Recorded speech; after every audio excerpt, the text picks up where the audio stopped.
Indian news के digital platform पर आपका स्वागत है और आपके साथ मैं हूं आपका होस्ट राजीव शर्मा। और आज बात कर लेते हैं भारतीय नौसेना की। जी हां, भारतीय नौसेना जिसका एक बड़ा समुद्री इलाका है, जिसमें उसको देश के दुश्मनों से भारत को बचा के रखने की जिम्मेदारी है, जिसमें वो प्रहरी की भूमिका निभाती है। और इस सारे इलाके को और मजबूत और सिक्योर करने के लिए उसे नए संसाधन, नए ऐसे हथियारों की, नई ऐसी जहाजों की, नए ऐसे सबमरीन्स की जरूरत पड़ती है जो वक्त की जरूरत कहे जा सकते हैं। और यही खबर हम आपके सामने देने के लिए लाए हैं। भारतीय नौसेना को बहुत जल्द मिलने वाली है आईएनएस वागीर। जी हां, ये एक सबमरीन है, एक पनडुब्बी है आईएनएस वागीर। और आईएनएस वागीर एक साइलेंट किलर की तरह मानी जाती है, साइलेंट किलर। इसके बारे में जानकारियां इतनी कि मुझे भी एक पेपर पर इसकी जानकारियां नोट करके लिखनी पड़ी, जिससे आपके सामने मैं इन जानकारियों को रख पाऊं।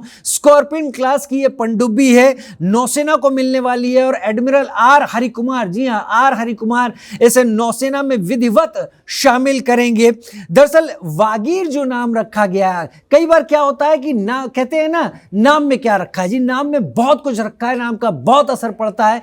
जो वागीर नाम है वो एक मछली का नाम है, एक मछली के नाम पर इस पनडुब्बी का नाम रखा गया। और यह माना जाता है कि वागीर शार्क से भी ज्यादा खतरनाक होती है, शार्क का वही बुरा हाल कर सकती है। तो आईएनएस वागीर से भी वही उम्मीद की जा रही है कि अपने दुश्मनों का भी वैसा ही हाल करेगी। वागीर क्या क्या किन किन चीजों में खास है? Anti service missile, anti surface warfare इसमें है, एंटी सबमरीन इसमें वॉरफेयर है, इंटेलिजेंस का काम ये बहुत आराम से कर सकती है। क्यों कर सकती है? उसकी वजह यह है कि एक बार समुद्र के भीतर गई तो 50 दिनों तक ये अंदर ही रहेगी, बाहर इसे निकलने की कोई जरूरत ही नहीं पड़ती, इसको बाहर आने का कोई मतलब ही नहीं बनता। तो एक इंटेलिजेंस का काम बहुत बेहतर तरीके से कर सकती है। माइन बिछाने का काम समुद्र में दुश्मनी जहाजों और दुश्मनी सबमरीन को रोकने के लिए बेहतरीन तरीके से कर सकती है। और एक बार में एक टेक जिसे कहते हैं, एक साथ 20 माइन समुद्र में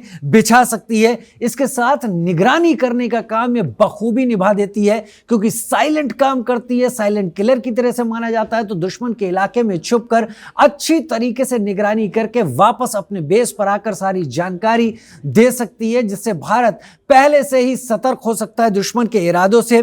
सिर्फ 2 सालों में कमाल की बात यह है कि भारत की सरकार भारतीय नौसेना को जो मजबूत कर रही है, तो सिर्फ 2 सालों के अंदर ही अंदर भारत को यह 5वीं अटैक सबमरीन मिली है। जी हां, 5वीं अटैक सबमरीन मिली है। फ्रांस के साथ भारत का एक गठजोड़ है, जिसे प्रोजेक्ट 75 कहा जाता है, प्रोजेक्ट 75 कहा जाता है। और इसके जरिए भारत को 6 इस तरह की स्कॉर्पियन क्लास सबमरीन मिलनी है, जिसमें से 5वीं सबमरीन भारत को अब से कुछ दिन में मिलने वाली है।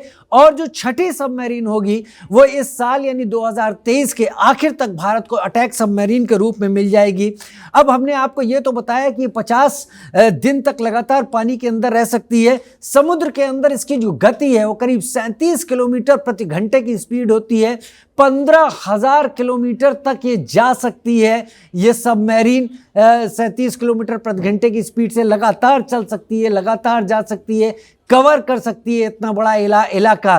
तो लिहाजा भारत की पूरी तटरक्षक तट सीमा को यह सबमरीन एक टेक में ही कवर कर सकती है और पूरे इलाके को सिक्योर भी कर सकती है। तो आईएनएस वागीर एक नया नाम, एक नई सबमरीन भारतीय नौसेना के बेड़े में शामिल होता हुआ भारतीय जल जो सीमा है उसकी रक्षा करने के लिए एक और बड़े हथियार की तरह जल्द ही जलावतरण करने वाली है। इस वीडियो में फिलहाल इतना ही। नमस्कार।